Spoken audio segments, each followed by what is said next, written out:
let's proceed to our last game. Yeah. Since the rapid fire, self-explanatory. Quick, I'm really short. bad at rapid fires. It's okay. Quick, short. I'm really bad at the rapid part of it. It's fine. No, honestly, no one is rapid on a rapid fire. We should change the name. Yeah. Like, I Quick don't think, fire. yeah. Quick fire.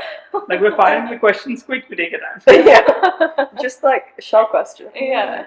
Cool. So how many days have you taken off social media in the last year? 0. Wow. Did you ever question whether it was worth it? I didn't know this would be my path, and I don't know what in 5 years it'll be. I just want to make sure that I am trying to be consistent to my mission of using my voice as a medium. Okay. Interesting. So yeah, what is the weirdest place you've ever worked from? I've worked from the strangest places, like on top of a car, On top of the car? yeah, in Why? the bathroom, because there was no space and I needed signal. Wait, how does that work? Like there's the area where the luggage sits. Oh, yeah. Right? So it wasn't a moving car. Oh, I okay. just like Yeah. needed You wanted to height. be because I wasn't getting signal anywhere else. Yeah, I can name weirder, but like I've worked from everywhere. Interesting. What has been your proudest moment so far? When three of my grandparents were alive, this was back in 2016. I was performing at the Gateway of India for the 26/11 terror attack memorial. Well, my grandparents are doctors. I mean, now some of people see a couple of them on the internet, particularly my auntie. But at the time, they didn't really understand. I was still in college, but they didn't really understand me going into a non-traditional path, particularly artistically, right? And I think essentially one of my grandparents had passed, but the other 3 were there, and it was a very proud moment for them because me performing at a club or at a festival with 30,000 people would not have meant as much to the cause and the venue and everything that was there. And my grandfather, who passed right at the beginning of the pandemic, actually, we called him Baba, shortly after started losing his memory and had severe dementia. And so the thing is, like as a kid, he would just remember me as a smart kid or like, oh, Shodu. But that became his core memory of me. And so if a plumber would visit his house, he'd be like, "Boki Toivala performance," right? He'd just like talk about that. And he won this national award for his work in the medical space. And they gave him the award. They also gave him this turban. And he chose to give it to me as like, whatever path you choose, like use the same excellence, you know? Wow. That's really nice. nice. Yeah.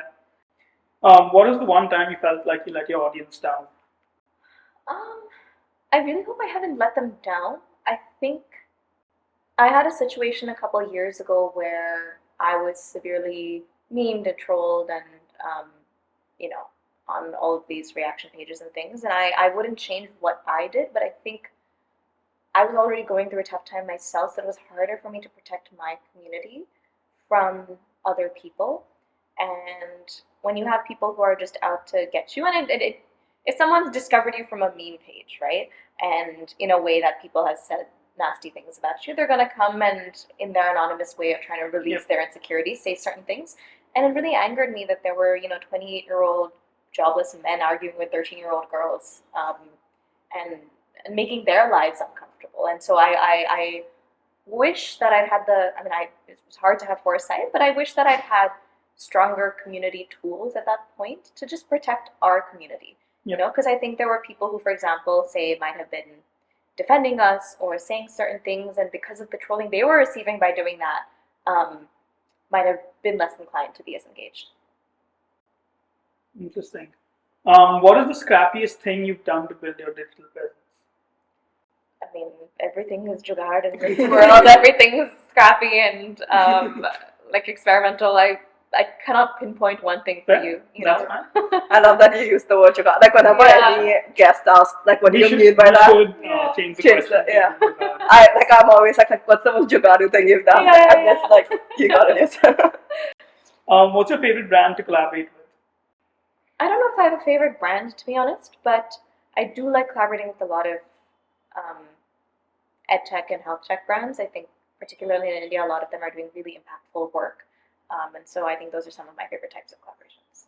Okay, what was your favorite live performance experience?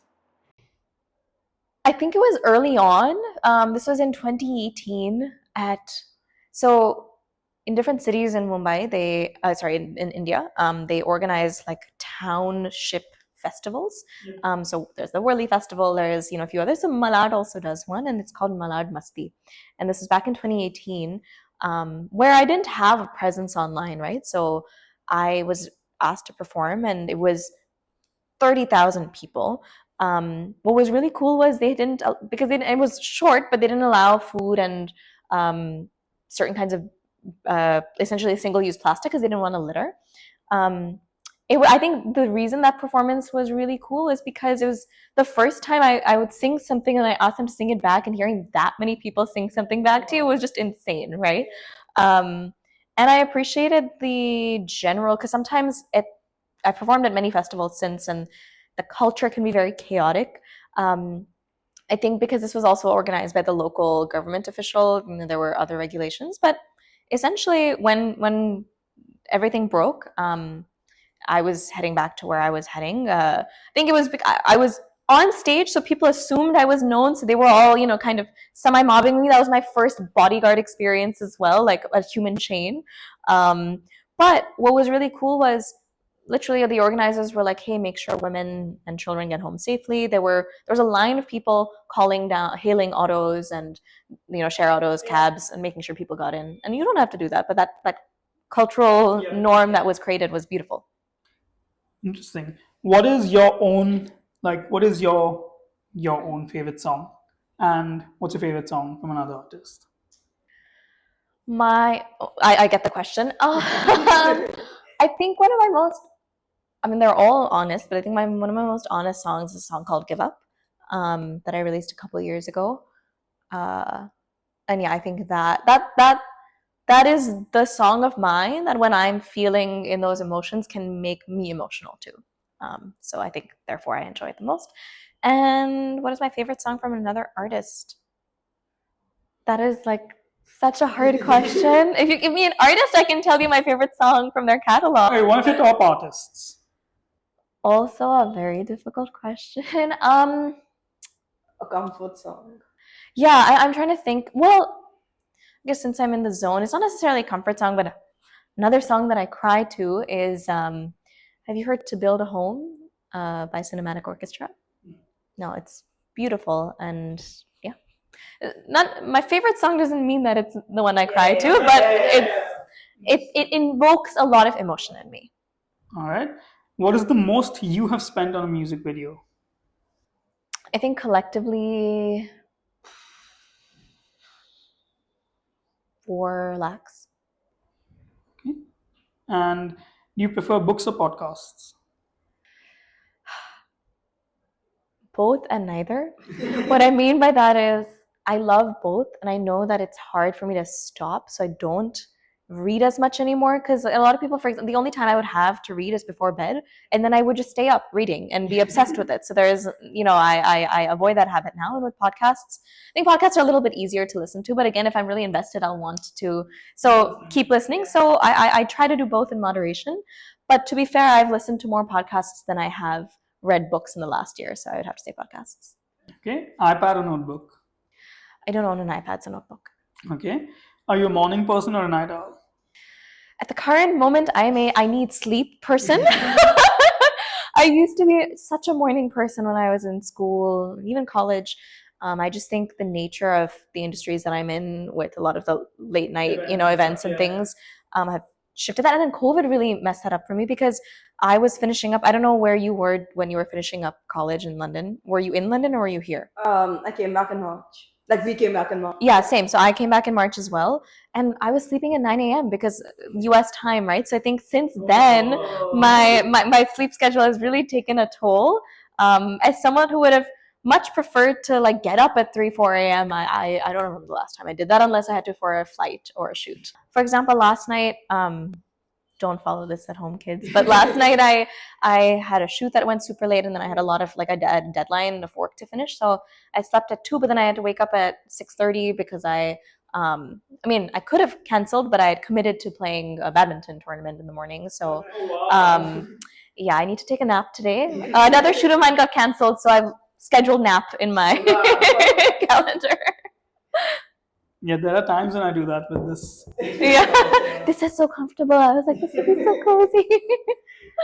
What's your favorite social media? I'd have to say it used to be YouTube, but now I would say Instagram. Okay. Oh, that's very interesting that you switched from YouTube to Instagram. I would have thought it would have been Instagram. Like, I've never heard anyone go from YouTube to Instagram. Hmm. Like, it's generally Instagram to YouTube. Like, Yeah, no. I agree. I think the only reason for that is, I mean, I still consume both, obviously, but I do like the fact that on Instagram it can feel a little bit more personal. Cool. So that concludes the rapid fire segment.